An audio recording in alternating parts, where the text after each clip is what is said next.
તમામ મિત્રોનું સ્વાગત છે આપણી યુટ્યુબ ચેનલમાં અને મારું નામ છે રેહાન જુનેજા।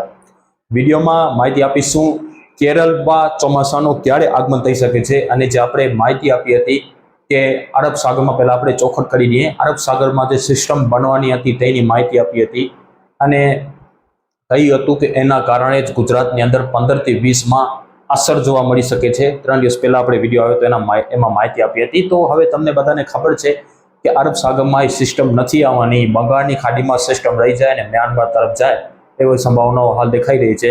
તો હવે અરબ સાગરમાં એ સિસ્ટમ નથી આવવાની, એની બાદ જો કોઈ સિસ્ટમ આવશે તેની માહિતી બનશે અરબ સાગરમાં, તેની માહિતી આપણે આગળ આપીશું। અત્યારે એ સિસ્ટમ જે બંગાળની ખાડીવાળી સિસ્ટમ છે અરબ સાગરમાં નથી આવવાની, તો એ આપણે માહિતી આપી હતી। એશિયમ અનુસાર જે મોડલ હતું એના આધારિત માહિતી આપી હતી। આપણે આપણા મનથી માહિતી ન આપી હતી, એટલે આપણે કીધું હતું કે એમાં ફેરફાર તો થઈ જ શકે છે, તો એ પ્રમાણે ફેરફાર થયો છે।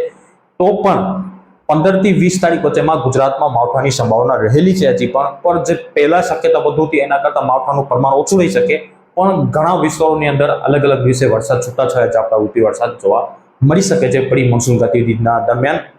તો તેની આ વિડીયોમાં માહિતી આપીશું અને કેરળમાં ચોમાસાનો ક્યારે આગમન થશે તેની માહિતી આપીશું। આંદામાન નિકોબાર દ્વીપ સમૂહમાં ચોમાસાનું આગમન આપણે પહેલા તારીખ જાહેર કરી દીધી છે કે 15 મે થી લઈને 20 મે વચ્ચે આંદામાન નિકોબાર દ્વીપ સમૂહમાં ચોમાસાનો ક્યારેક પણ વિધિવત આગમન જોવા મળી શકે છે। અત્યારે કન્ડિશન છે ફેવરેબલ છે, પવનો સેટ થઈ ગયા છે, આપણે એવું કહી શકીએ પવનો, અને અત્યારે વાદળા પણ જોવા મળી રહ્યા છે। તો એવી સંભાવના છે કે 17-18 તારીખે, મતલબ કે એના નિર્ધારિત સમય આસપાસ આંદામાન નિકોબાર દ્વીપ સમૂહમાં ચોમાસાનું આગમન થાય તેવી પૂરેપૂરી શક્યતા હાલ આપણે લાગી રહી છે। 15 થી 20માં આગમન થશે, પણ 17-18 તારીખે વધુ સંભાવના છે। જો કે એની નોર્મલ ડેટ છે 17 તારીખ છે। જો 17-18 તારીખે ચોમાસાનો આંદામાન નિકોબાર દ્વીપ સમૂહ ટાપુ ઉપર ચોમાસાનું આગમન થાય તો એ નિર્ધારિત સમય જ ગણાય, લેટ પણ ન ગણાય અને વહેલું પણ ન ગણાય, પણ એના નિર્ધારિત સમય આસપાસ આંદામાન નિકોબાર દ્વીપ સમૂહમાં ચોમાસાનું આગમન થઈ શકે છે। તો આવનારા અઠવાડિયું જે આ છે એમાં નિકોબાર ટાપુ ઉપર ચોમાસાનું ક્યારેક પણ આગમન જોવા મળી શકે છે। સૌથી વધારે જે તારીખોની સંભાવના છે 17-18 તારીખે, જે એની નોર્મલ નિર્ધારિત સમય આસપાસ ચોમાસું પહોંચી શકે છે। તો આ હતી આંદામાન નિકોબાર દ્વીપ સમૂહમાં ચોમાસાનું ક્યારે આગમન થશે તેની માહિતી। કેરળમાં ક્યારે થશે તેની અત્યારે ઘણા મિત્રોના મનમાં એવો સવાલ હશે, કેરળમાં ક્યારે ચોમાસાનું આગમન થશે, કારણ કે કેરળ પછી ચોમાસું આગળ વધતું હોય છે, પછી કર્ણાટકા, ગોવા, મુંબઈ અને પછી આપણા ગુજરાત સુધી ચોમાસું પહોંચતું હોય છે, આપણે જોઈ રહ્યા છે। તો હવે કેરળ ઉપર ચોમાસાનું ક્યારે આગમન થશે ખેડૂતોના મનમાં વધારે પ્રશ્ન હશે, કારણ કે કેરળમાં ચોમાસાનું આગમન થાય ત્યાર પછી ચોમાસું છે ધીમે ધીમે આગળ વધતું હોય છે ગુજરાત તરફ। તો કેરળમાં ચોમાસાના આગમન બાબતે અત્યારે માહિતી આપીએ તો કેરળમાં ચોમાસાનું આગમન છે એ 25 મે થી લઈ અને 1 જૂન વચ્ચે, આ જે 5-6 દિવસનો જે સમયગાળો છે એમાં ક્યારેક પણ કેરળમાં ચોમાસાનું આગમન થઈ શકે છે। એના નિર્ધારિત સમય આસપાસ ચોમાસું પહોંચી શકે ને એવું પણ થાય કે એના નિર્ધારિત સમય કરતા 2 થી 3 દિવસ પહેલા પણ ચોમાસું કેરળમાં ચોમાસાનું આગમન થાય તેવી પૂરેપૂરી શક્યતા હાલ આપણે લાગી રહી છે। તો એ પ્રમાણે જ આપણે એના માટે જ આપણે 25 મે થી લઈ અને 1 જૂન રાખી છે। 25 મે થી લઈ અને 1 જૂન વચ્ચેમાં કેરળમાં ચોમાસાનું ક્યારેક પણ આગમન છે જોવા મળી શકે છે। એમાં અમુક ક્રાઇટેરિયા હોય છે કેરળમાં ચોમાસાના આગમન બાબતે। 3 દિવસ લગાતાર વરસાદ જોવા મળી શકે, કેટલા મિલીમીટર વરસાદ થાય અને શું હોય છે તેની માહિતી આપણે આગળ આપીશું।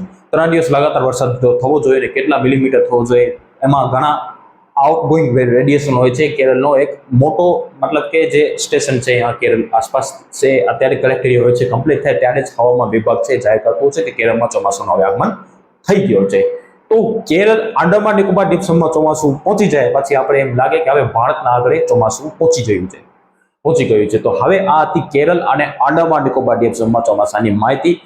ગુજરાતમાં હવે આવનારા દિવસોમાં હવામાન કેવું રહેશે 15 થી 20 તારીખ વચ્ચેમાં તેની માહિતી આપી રહ્યા છે। જો કે 15 થી 20માં શક્યતા નથી, તેની બાદ પણ વાદળછાયા વાતાવરણ વચ્ચે ક્યાંક ઝાપટા હવે જોવા મળતા જ રહેશે। હવે મુખ્યત્વે મોસમ છે શુષ્ક અને સાફ ન રહેશે, કોઈક દિવસે હળવાભારી ઝાપટા અલગ અલગ વિસ્તારોમાં અલગ અલગ દિવસે જોવા મળતા રહેશે, કોઈ દિવસ હશે તો કોઈ દિવસે ન હશે। આ પ્રમાણે વાતાવરણ 31 મે સુધીમાં જોવા મળે તેવી શક્યતા લાગી રહી છે। તો હાલ 15 મે થી વાતાવરણની અંદર પલટો આવી શકે છે। દક્ષિણ ગુજરાત, સૌરાષ્ટ્રના ભાગો છે અને કચ્છના ભાગો છે ત્યાં 15 મે થી વાતાવરણની અંદર પલટો આવે, 16 તારીખે પણ વાતાવરણ 15-16 તારીખે વાતાવરણમાં પલટો આવશે અને 17-18 તારીખ આસપાસથી દક્ષિણ ગુજરાત, સૌરાષ્ટ્રના અમુક ભાગો છે, દરિયાકાંઠાના ભાગો છે અને અમુક અંદરના ભાગો છે ત્યાં વાદળછાયા વાતાવરણ વચ્ચે ક્યાંક હળવા ભારે ઝાપટા, છાંટાછૂટી કે હળવા ભારે ઝાપટા છે વાદળછાયા વાતાવરણ વચ્ચે જોવા મળી શકે છે। કોઈ ભારે માવઠું નથી મિત્રો, હળવું માવઠું છે, અને એ બધા વિસ્તારોમાં ન હશે, અમુક અમુક વિસ્તારોમાં અમુક અમુક દિવસે જોવા મળી શકે છે. તો 17-18 તારીખે આ પ્રમાણે શક્યતા છે. 19-20 તારીખે 17-18 તારીખ કરતાં થોડીક શક્યતા વધુ લાગી રહી છે. થોડીક શક્યતા વધુ છે 17-18 તારીખ કરતાં, પણ એ પણ ખૂબ સીમિત વિસ્તારોની અંદર હશે. કોઈ બધા વિસ્તારોમાં નથી, તો કોઈએ એમ ન માનવું કે બધા વિસ્તારોની અંદર માવઠું થશે અને ભારે માવઠું થશે એવી કોઈ શક્યતા નથી. અમુક દિવસે અલગ અલગ વિસ્તારોની અંદર ખૂબ છૂટાછવાયા ઝાપટા વાદળછાયા વાતાવરણ વચ્ચે જોવા મળી શકે છે એવી શક્યતા છે, વધુ લાગી રહી છે.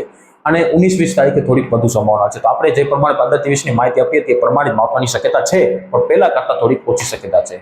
જે અરબ સાગરમાં સિસ્ટમ બને થોડીક વધુ સંભાવના હોય, તો પણ અમુક અમુક દિવસે અમુક વિસ્તારોની અંદર વાદળછાયા વાતાવરણ વચ્ચે હળવા ભારે ઝાપટા, ખૂબ સીમિત વિસ્તારોની અંદર સામાન્ય ઝાપટા કે હળવા ભારે ઝાપટા અમુક વિસ્તારોની અંદર જોવા મળી શકે છે 19-20 તારીખ સુધીમાં. અને 19-20 તારીખ પછી પણ એવું નથી કે વાતાવરણ ખુલ્લું થઈ જશે, ત્યારબાદ પણ વાદળછાયા વાતાવરણ જોવા મળશે. ત્યાર પછીની માહિતી છે આપણે આગળના દિવસોમાં આપીશું. અત્યારે 15-20 રાખીએ છીએ.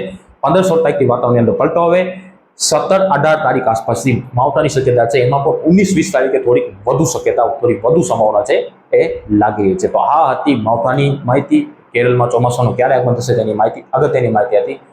જો અમને યુટ્યુબ ચેનલ, અમારી યુટ્યુબ ચેનલને સબસ્ક્રાઇબ ન કરી હોય તો હવામાનની રેગ્યુલર અને સચોટ અપડેટ મેળવવા માટે આપણી યુટ્યુબ ચેનલને ટોપ ગુજરાતને સબસ્ક્રાઇબ કરી લેજો. સાથે સાથે વિડીયોને લાઇક આપી અને દરેક ગ્રુપમાં શેર કરી દેજો, જેથી અન્ય મિત્રો પણ આપણી ચેનલ સાથે જોડી શકે અને અન્ય મિત્રોને પણ માહિતી પહોંચી શકે છે.